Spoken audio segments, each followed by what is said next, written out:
Hello বন্ধুরা, সবাইকে জানাই হ্যাপি নিউ ইয়ার। আর হ্যাপি নিউ ইয়ার শুধু মুখে কি মানায় বলো, তাই বরের সাথে চলে গেছিলাম আরসালানে। আর আরসালানে গিয়ে লম্বা চওড়া বিল তো করতেই হবে, কারণ নিউ ইয়ার বলে কথা।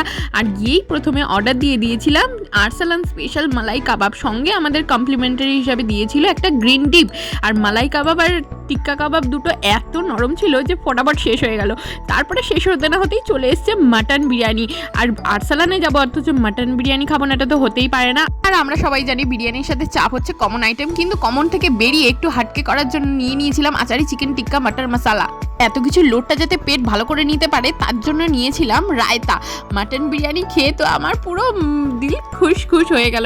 এখানে মাটনের পিসটা দেখো 100 থেকে 120 গ্রামের মধ্যে ছিল না, জোরে জোরেও পড়ছিল না, খুলেও পড়ছিল না, কারণ আরসালান হচ্ছে মুগলাই খানার একটা ব্র্যান্ড। মুগলাই খাবার তো ভালো লাগেই, কিন্তু বাঙালি যে মিষ্টি না হলে কি করে হয় বলো। আর বছরের শুরু বলে কথা, তাই মিষ্টি দিয়ে শেষ করলাম। ভিডিওটা ভালো লাগলে সাবস্ক্রাইব করো।